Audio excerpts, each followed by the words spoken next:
Hello, सभी को मेरा नमस्कार। जैसे कि कल अपन लोगों ने जो वीडियो जहां पे ख़त्म की थी वहां पे मैंने पूरी इनवर्स ट्रिग्नोमेट्री के पूरे फॉर्मूले आपको समझा दिए थे।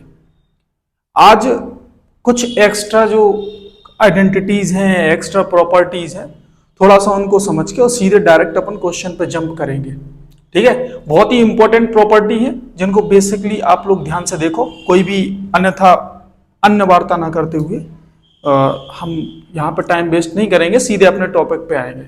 देखिए, ये एक टेबल आपके सामने दिख रही होगी, जो कि इस टेबल में हमें जितने भी इनवर्स फंक्शन हमने पढ़े हुए हैं, साइन इनवर्स की बात करें, चाहे कॉस इनवर्स की बात करें, चाहे टेन इनवर्स की बात करें, चाहे कॉट इनवर्स की बात करें, या कॉसेक की या सेक इनवर्स की बात करें, प्रत्येक के डोमेन है और प्रत्येक की रेंज है।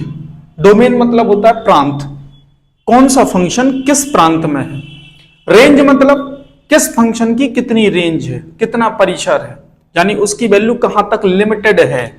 ठीक है ना, तो हम ये समझेंगे इस टेबल के द्वारा। ध्यान से देखना, जैसे कि साइन इनवर्स की बात करें तो साइन इनवर्स का जो प्रांत है वो मतलब जो इसका कोण है ना, कोण, वो कोण ये दर्शाता है कि x की वैल्यू -1 से कैसी है, ज्यादा है, बराबर भी हो सकती है, लेकिन +1 से कैसी है, कम है।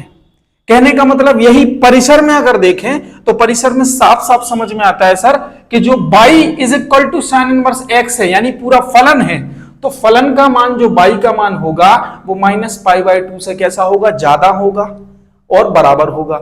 लेकिन π/2 से कैसा होगा, कम होगा और बराबर भी हो सकता है। कहने का मतलब ये जो मान है, ये जो जितनी भी प्रॉपर्टीज हैं, ये कहां पे लाई कर रही, आप लोग देखो जहां पे मुख्य मान पढ़ते हो ना, मुख्य मान, प्रिंसिपल वैल्यू जिनको बोलते हैं, वो यहीं से दर्शाते हैं कि साइन इनवर्स x में चाहे कुछ भी मान आओ, लेकिन हमें उन मानों में केवल -π/2 और +π/2 के बीच में वो वैल्यू होना चाहिए। Got it. आगे चलते हैं, कॉस इनवर्स x की बात करें जैसे, तो कॉस इनवर्स x में भी क्या है, सेम है, प्रांत इनका सेम है। साइन इनवर्स x और कॉस इनवर्स x इनका प्रांत सेम है। आप देख लो, x की वैल्यू -1 से कैसी होगी, ज्यादा होगी, +1 से कैसी होगी, छोटी होगी, और बराबर भी हो सकती है। दूसरी बात, अगर इनके परिसर की बात करें तो पाई से हमेशा जो फलन होगा यानी cos इनवर्स x होगा, उसकी वैल्यू हमेशा उसके बराबर होगी या तो उससे कम होगी, या 0 से कैसी होगी, ज्यादा होगी, या 0 के बराबर होगी। ऐसे नो। आगे चलते हैं, वही बात करें टेन इनवर्स x की, तो यहां पे ये साइन जो लगा वो बिलोंग का है। आप लोगों ने 11वीं में पढ़ा होगा समुच्चय में कि ये बिलोंग का साइन होता है। आर फॉल होता है रियल नंबर। आर फॉल क्या होता है, रियल नंबर, जिनको अपन बोलते हैं वास्तविक संख्याएं। क्या बोलते हैं, वास्तविक संख्याएं, वास्तविक संख्याएं। ठीक है, हम शॉर्ट में लिखे दे रहे संख्या, ये वास्तविक संख्या है। मतलब x जो कोण होगा वो रियल नंबर में जाएगा, कोई भी रियल नंबर हो सकता है, लेकिन डोमेन तो रियल नंबर में जाएगा, लेकिन इसका जो परिसर होगा यानी कि रेंज होगी, वो x की वैल्यू π/2 से कैसी होगी, कम होगी, लेकिन -π/2 से कैसी होगी, ज्यादा होगी। सर अंतर क्या है, अंतर ये है कि साइन इनवर्स x की बात करें तो यहाँ पे ये दोनों वैल्यू बराबर भी हो सकती है, लेकिन टेन में नहीं होती है बराबर। टेन इनवर्स x में π/2 से वैल्यू या तो हमेशा कम होगी या फिर हमेशा ज्यादा होगी, -π/2 से। ऐसे ही हम कॉट इनवर्स x की बात करें तो ये भी, इनके भी डोमेन सेम होगा, टेन इनवर्स x और कॉट इनवर्स x, ये भी रियल नंबर में लाई करेंगी। दूसरी बात क्या है कि सर कॉट इनवर्स x की बात करें ना तो पाई से वैल्यू कैसी रहेगी इसकी, कम, और 0 से कैसी रहेगी, ज्यादा। ठीक है ना, अभी सब समझ में आएगा बेटा, थोड़े ध्यान से समझते जाओ, थोड़ा ध्यान से इसको देखते जाओ। ठीक है ना। कोसेक इनवर्स x की बात करें तो यहां पे इनका जो डोमेन होगा वो क्या होगा, जैसे अगर हम थोड़ा सा दिमाग लगाएं कि sir sign inverse x cosec inverse x का जस्ट अपोजिट है। आप लोग एक चीज बताओ, हमने यहाँ पे बेसिक पढ़ाया था आपको, साइन इनवर्स x जो होता है वो कोसेक इनवर्स 1/x के बराबर होता है कि नहीं। यदि एक छोटा सा दिमाग लगाएं कि सर x बराबर, अगर मान लो, ध्यान से देखना, अगर इस फलन की वैल्यू कितनी हो जाए, π/2 पे मान निकालें, जैसे इसकी वैल्यू जो निकालें π/2 पे मान निकालें, तो π/2 पे कितना मान आता है, साइन 90 की वैल्यू 1 होती है, होती कि नहीं होती।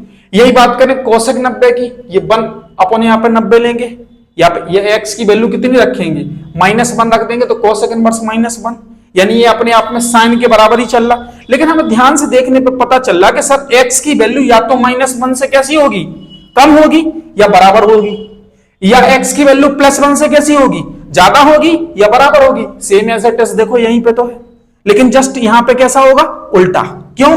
क्योंकि सर x की वैल्यू 1 से कैसी थी, यहां पे कम, लेकिन x की वैल्यू यहां पे कैसी होगी, ज्यादा। क्यों? क्योंकि सर ये प्रतिलोम है, किसका प्रतिलोम है, साइन इनवर्स x का प्रतिलोम है। कौन है, cosec inverse x, just opposite. इनका जो प्रांत होगा वो जस्ट अपोजिट होगा, जैसे सेक में है, सेक में जस्ट अपोजिट होगा, सेक में जस्ट अपोजिट है। देखो कोसेक और सेक का दोनों का सेम है, ऐसे ही साइन इनवर्स x और कोस इनवर्स x का दोनों का सेम है। आप ध्यान से देखो x की वैल्यू 1 से कैसी है, ज्यादा है, यहां पे x की वैल्यू कैसी है, कम है सर। क्यों? क्योंकि जस्ट प्रतिलोम हो रहा है इसका। मेरी बात समझ में आ रही कि नहीं? ऐसे ही इनके रेंज है, यानी परिसर है। परिसर कैसे कि सर जो y की वैल्यू होगी वो π/2 से कैसी होगी, कम होगी और बराबर भी हो सकती है, और -π/2 से कैसी होगी, ज्यादा भी होगी और बराबर भी होती है। ये रेंज इनकी बराबर होगी। लेकिन यहां एक कंडीशन है बेटा कि y की वैल्यू कभी 0 नहीं हो सकती है। क्यों नहीं हो सकती? देखो जरा, सपोज दैट अगर मान लो x की वैल्यू हम यहां 0 लें, x की वैल्यू क्या लें, 0 लें, तो हमें पता है कि सर जैसे हम साइन की बात कर रहे हैं, ध्यान देना मेरी बात को, जैसे हम साइन की बात करें, साइन x बराबर होता है 1/cosec x। अगर हम साइन 0 की वैल्यू लिखें तो साइन 0 की वैल्यू क्या होती है सर, 0 होती है, होती कि नहीं होती? अगर हम आपसे कह दें कि 1/, यही बात कह दें कि कोसेक की बात करें कि कोसेक 0 की वैल्यू कितनी होगी, तो कोई बच्चा बताएगा क्या लिख सकते हैं इसको, 1/sin0, और 1/sin0 की वैल्यू क्या होती है, 1/0, यानी ये क्या बनेगा, अपरिभाषित फलन। अपरिभाषित फलन यानी कि अनंत बनेगा कि नहीं बनेगा? और ये अनंत क्या हो जाएगा, पूरे फलन को खत्म कर देगा, यानी फलन आगे बढ़ ही नहीं पाएगा, फलन का मान ही पता नहीं चल रहा हमें। तो ध्यान से देखो कि हमें 0 वैल्यू नहीं लेना है यहाँ पे, यानी y की वैल्यू कभी 0 के बराबर नहीं हो सकती। Same as it is sec में y की वैल्यू π/2 के बराबर जी नहीं हो सकती है। क्यों नहीं हो सकती? सर cos 90 की वैल्यू कितनी होती है, 0। ऐसे ही cos 90 में अगर तुमने यहां पे रखा तो sec 90 क्या हो जाएगा, 1/0, और 1/0 क्या होगी, अनंत। मेरी बात समझ में आ रही कि नहीं? तो अनंत वो वैल्यू नहीं हो पाएगी। तो इसीलिए यहां पे हमें, क्योंकि मुख्य मान जब निकाले जाते हैं तो अपरिभाषित फलन नहीं बनाया जाता, मुख्य मान होता है जो उसकी प्रिंसिपल वैल्यू उसके रेंज के बीच में आए, बस वही उसकी प्रिंसिपल वैल्यू होती है। समझ पा रहे?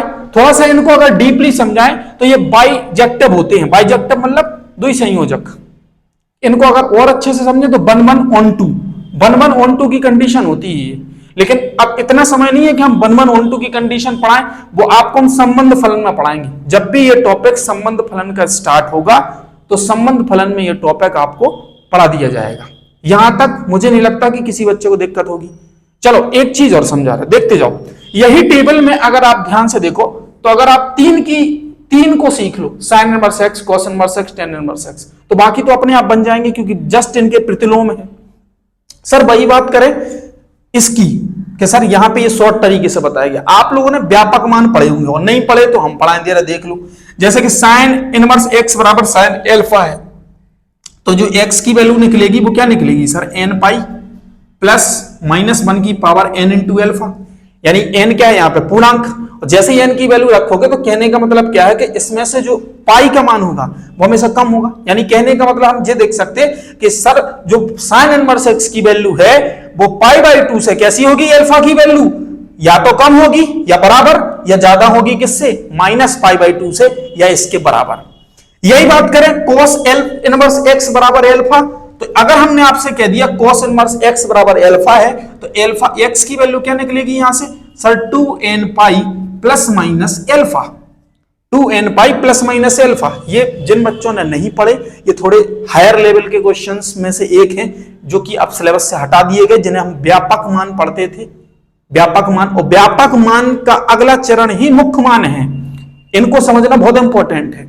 यहां पे n पूर्णांक है, n क्या है यहाँ पे, पूर्णांक है, और हमें n ये शो कर रहा है कि n बराबर 1 2 3 4 5 डॉट डॉट डॉट अनंत। यानी अगर n बराबर हम 1 रखें तो भी वैल्यू पता चल रही कि सर ये वैल्यू कहां से कहां तक जा सकती है। तो यहां से हमें पता चल रहा कि सर cos में भी एल्फा की वैल्यू जो होगी, कोण की जो वैल्यू होगी वो क्या होगी, क्योंकि देखो ध्यान से एक चीज देखो, cos इनवर्स x से इस साइड जाएगा तो क्या बन जाएगा, cos एल्फा बनेगा कि नहीं बनेगा। यानी एल्फा की जो वैल्यू होगी वो कहां कहां लाई करेगी सर, पाई से बराबर भी हो सकती है, पाई के कम भी होगी, और जीरो से कैसी होगी, ज्यादा होगी, या जीरो के बराबर भी हो सकती है, क्योंकि cos जीरो की वैल्यू कितनी होती है 1, cos जीरो की वैल्यू कितनी होती है 1। सर यही बात करें tan इनवर्स बराबर tan एल्फा है, तो यहां से अगर x की वैल्यू निकालें तो ये क्या निकलेगी, n pi plus alpha, n pi plus alpha, ठीक है ना, n पाई प्लस एल्फा। अब ये कोई बच्चा ये पूछे कि सर ये कहां से आई ये बताओ, तो ये आपके सिलेबस में है नहीं, लेकिन अगर किसी दिन ऐसा मौका लगा मुझे तो इस पर मैं एक पूरा लेक्चर लेके आऊंगा, ठीक है। इसी को समझेंगे, देखो tan इनवर्स x वाले इस रेंज को, तो x की वैल्यू या सॉरी एल्फा की वैल्यू पाई बाई 2 से कम होगी और इससे कैसे होगी, ज्यादा, माइनस पाई बाई 2 से। देखो सेम टू सेम यही है, सेम टू सेम यही है, सेम टू सेम यही है प्रोडक्ट। इसको केवल नोट करना है और समझना है, इसको याद करके चलना है सर, ये चीज याद करके चलना है, ये चीज हमें रेंज याद करके चलना है, क्योंकि मुख्य मान यहीं से निकलेंगे, मुख्य मान इसी से निकलेंगे, ठीक है। तो इसको सभी लोग आराम से इसको स्क्रीनशॉट लगाओ और नोट करो, नोट करना है नोट करो, इन्हें डायरी में लिखो और याद करो, क्योंकि इनसे प्रिंसिपल वैल्यूज आप कहीं भी देख लो, बोर्ड एग्जाम में भी आती हैं, मेंस में भी आती हैं, और भी कॉम्पिटिटिव एग्जाम जितने भी उनमें भी आती है। यदि आप यहां से सीख लोगे सही तरीके से, क्योंकि अभी क्वेश्चन से स्टार्ट नहीं हुए बेटा, क्वेश्चन अभी स्टार्ट होंगे, और जब क्वेश्चन स्टार्ट होंगे तभी आपको पता चलेगा कि इनका कहां कहां उपयोग है, ठीक है। तो जल्दी से स्क्रीनशॉट लगाओ।